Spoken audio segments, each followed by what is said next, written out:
If you enjoy powerful Wild West tales filled with redemption, courage, and unexpected bonds, you'll love this one. Don't forget to like, subscribe, and tell me where you're watching from. Your support helps these stories reach more Western fans across the world, like subscribe watching from. Let's get started. He never expected redemption to find him on the edge of a forgotten canyon. The outlaw had spent years outrunning the law, the past, and his own mistakes. But on a burning afternoon, he heard a cry echo between the cliffs. When he followed the sound, he found a 30-year-old Apache woman collapsed beside her injured horse, fighting to stay conscious. He knew danger when he saw it, but something in her eyes forced him to kneel beside her, ignoring every instinct to keep riding. She tried to rise, proud even through the pain, but her legs faltered. He checked her wounds carefully, realizing she had escaped an attack. Whoever had done this might still be close. He lifted her gently, carrying her to the shadow of a rocky alcove where the heat couldn't reach her. She watched him with a mixture of fear and disbelief, perhaps wondering why an outlaw would show mercy. He wondered the same thing himself, but he couldn't leave her.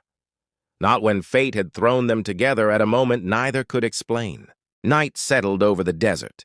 He built a small fire, enough for warmth but not enough to draw eyes. She spoke quietly, explaining that she had been separated from her people during a raid. She didn't ask who he was, maybe because she could already sense the ghosts he carried. Instead, she simply thanked him, softly, almost reluctantly, like gratitude was something she'd learned to give only after careful judgment. He wasn't sure how to respond. A thank you wasn't a language he'd heard in a long time. The next morning, he helped her walk as the sun rose red over the canyon floor. Her strength returned gradually, and she showed him places where the water hid between stones, where the wind carried warnings long before any enemy came near.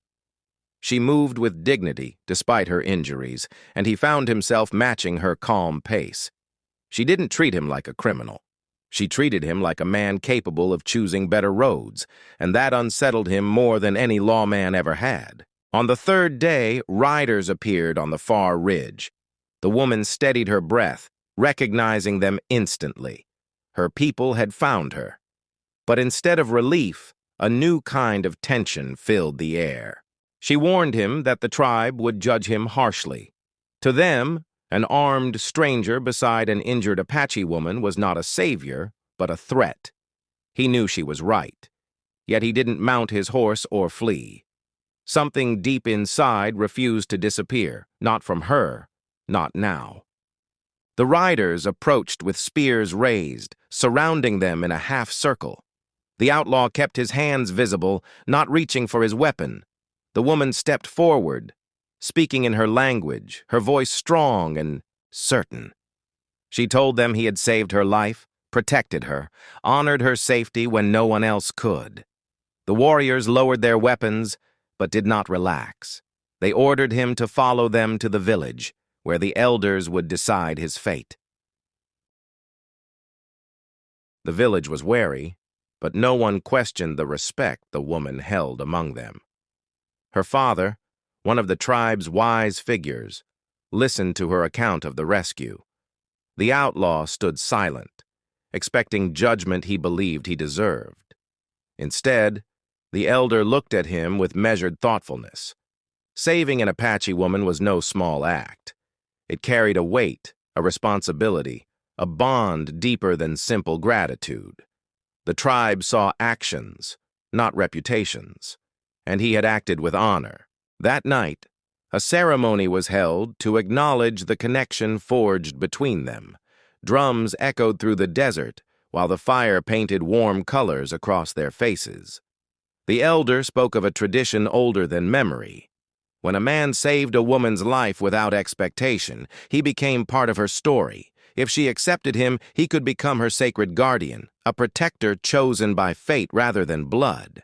The woman stepped toward him. She told him that she saw not the outlaw the world chased, but the man who stayed when he had every reason to run. She chose him, not out of debt, but out of belief. The tribe welcomed him not as a criminal, but as someone reborn through courage and loyalty. For the first time in years, he felt the burden on his chest loosen. He wasn't just forgiven, he was transformed. Under the night sky, the drums slowed and the fire softened. The man who had once ridden alone, believing he was too broken for belonging, now stood beside a woman who saw a future he'd never dared imagine. The outlaw became a legend, not because he sought glory, but because he saved one life, and in doing so, saved his own.